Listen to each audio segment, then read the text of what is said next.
Amici di Diretta Sport, buon pomeriggio dal Comunale di Muravera per assistere alla 16ª giornata del campionato di eccellenza. La corazzata Muravera contro l'Arbus.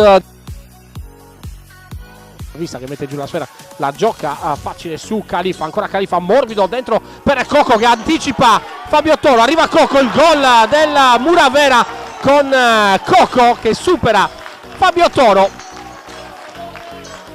e c'è il vantaggio per la formazione padrona di casa con il numero 10 Lorenzo Coco.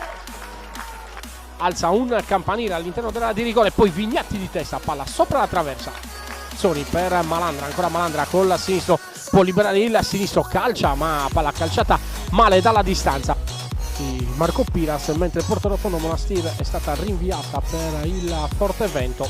Adesso calcio in punizione, parte la vista, pallone che gira sul secondo palo, arriva lì e poi c'è Gutierrez che firma il raddoppio del Muravera, 2-0 contro l'Arbus. Calcio in punizione battuto alla perfezione da Giorgio Lavista, palla che rimane là. Toro per Floris ma sbaglia, poi c'è l'intervento di Congiu e arriva il rosso per Congiu.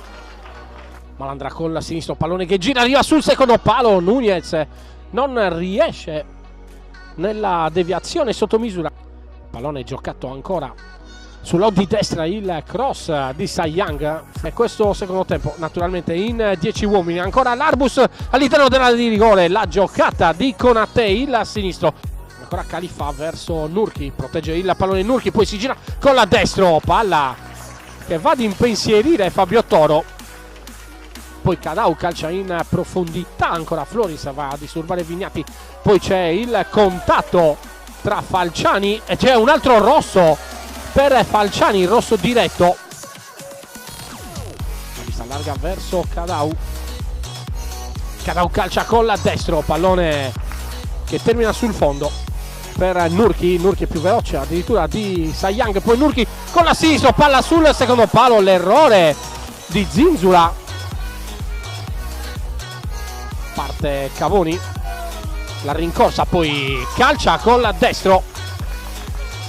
Non può intervenire sul pallone Mauricio Floris per il gol del 2-1 in favore della Muravera. E adesso Sayang, palla dentro ancora per Luca Cavoni con la sinistra, prova la conclusione. Ancora dalla difesa dell'Arbus, poi Surai, palla dentro per Zinzula, ancora Zinzula con l'esterno destro, palla che attraversa tutta l'area di rigore. Palla giocata ancora per Niedu, il controllo di Niedu, prova il sinistro dalla distanza, palla che si abbassa e sfiora la traversa della porta difesa da Fabio Toro. Ancora palla al limite, Cadau, il controllo, il dribbling di Cadau, ancora con la destra la piazza Cadau, pallone largo, Luca Floris che però sbaglia il tocco, Cadau recupera, prova il destro, traversa sul tocco di Fabio Toro. Termina l'offensivo dell'Arbus, arriva il calcio d'angolo, pallone all'interno dell'area di rigore. La palla rimane là, la scaricano per Zinzula con la sinistra, poi Niedu con la destra, c'è la conclusione e il miracolo di Fabio Toro, ma arriva anche la segnalazione. C'è libero Cadau, ma c'è libero anche Satta in profondità. Adesso pallone giocato per Nurki, il destro tentato da Nurki, fa laterale, ma arriva anche il triplice fischio del direttore di gara con i 3 minuti di recupero. Si chiude così questa 16ª giornata del campionato di eccellenza tra Muravera ed Arbus con la vittoria della formazione allenata da Francesco Loi.